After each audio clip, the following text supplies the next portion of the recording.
خطابت ہے، امامت ہے، درس تدریس ہے، تعریف اور تصنیف ہے، فتاوا اور دین کی دوسری خدمات ہیں۔ ان خدمات کو انجام دینا، اول تو ایک بیماری پیدا ہو گئی ہے کہ یہ کوئی کام نہیں ہے، یہ کوئی کام نہیں ہے، یہ کوئی کام نہیں ہے، یہ بیماری ہے یہ کام کرنے والوں کی۔ دین کے کسی شعبے کو ہلکا سمجھنا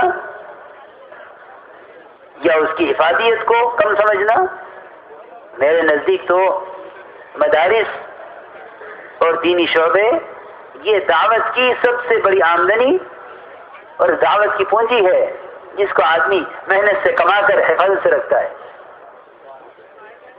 کام کہیں کے لیے ہو رہا ہے؟ کام تو اس لیے ہو رہا ہے کہ امت جہالت سے نکلے، علم پر آوے۔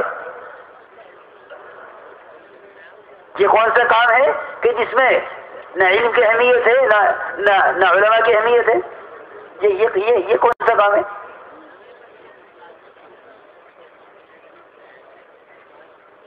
یہ جہالت ہے، نیری جہالت ہے۔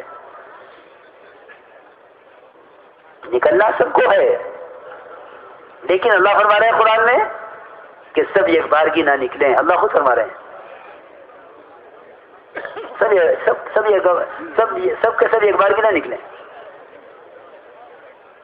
اللہ تعالیٰ خود آگے فرما رہے ہیں فَلَوْلَا نَفَرَ مِنْ كُلِّ فِرْقَةٍ مِّنْهُمْ طَائِفَةٌ۔ ایسا کیوں نہیں کرتے کہ ایمان والوں کی جماعت کا، ہر جماعت کا ایک حصہ اللہ کے راستے میں نکلے؟ کیوں نکلے؟ لِيَتَفَقَّهُوا فِي الدِّينِ۔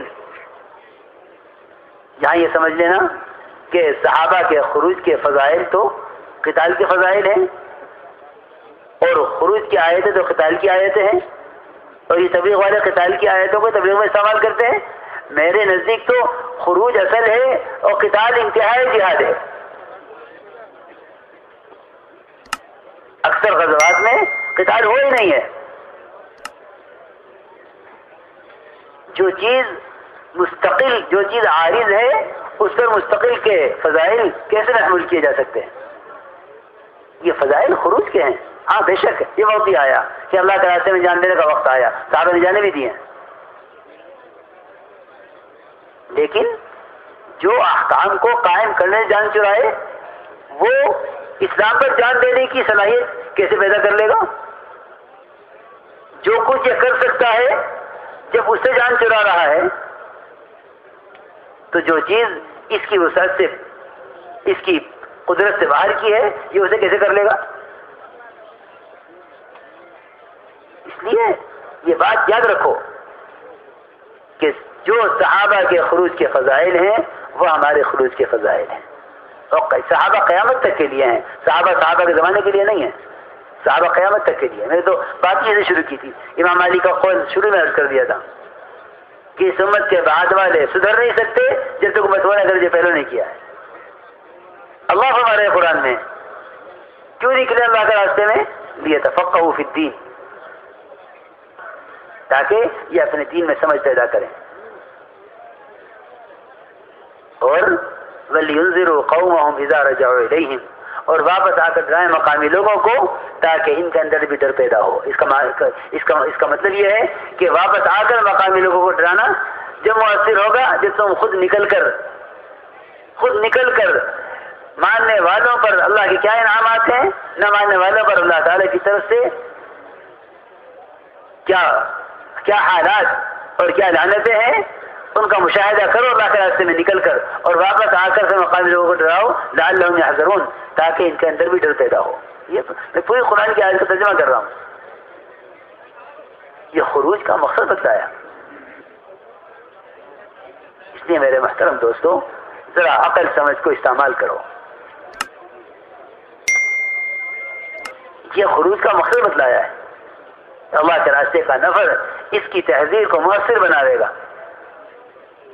لکھا ہے تو مفسرین اسی طرح لکھا ہے، میں اپنی طرف سے نہیں کہہ رہا ہوں، یہ لکھا ہے کہ یہ اللہ کے راستے میں نکل کر دیکھیں کہ ماننے والوں پر کیا انعامات ہیں اور نہ ماننے والوں پر اللہ کا کیا عذاب ہے، اور واپس آ کر ڈرائے مقامی لوگوں کو تاکہ ان کے اندر بھی ڈر پیدا ہو۔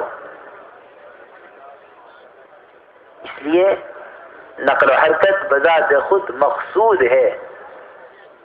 ایک میری بات اور یاد رکھو، پتہ نہیں پھر موقع ملے گا نہیں ملے گا آپ سے ملاقات کا.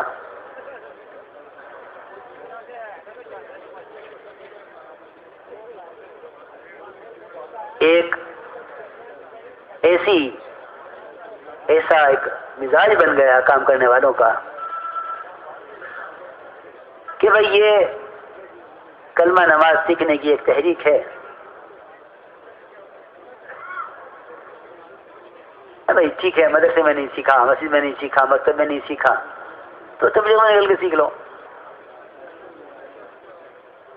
نہیں میرے محترم دوستو، خروج کا مقصد یہ نہیں ہے. ضرورت تو ہے ہی ہے، اس سے انکار نہیں ہے، میرا خدا نہ کرے اس سے انکار نہیں ہے. کلمہ نماز تو سیکھنا ہے بے شک، لیکن یہ نکلنے کا مقصد نہیں ہے. یہ نکلنے کا مقصد نہیں. ہماری ایسا کہ ملفوظات میں غور کرنا، یہ بات جگہ جگہ ملے گی کہ اللہ کے راستے کا خروج کا مقصد، اس تحریک کا مقصد میرا ہرگز یہ نہیں ہے کہ کلمہ نماز درست ہو جائے، بلکہ اس راستے میں نکلنے کا مقصد ہے اپنے کلمہ نماز کے اندر نور اور جلا پیدا کرنا اور کلمہ نماز کے اندر کمال پیدا کرنا.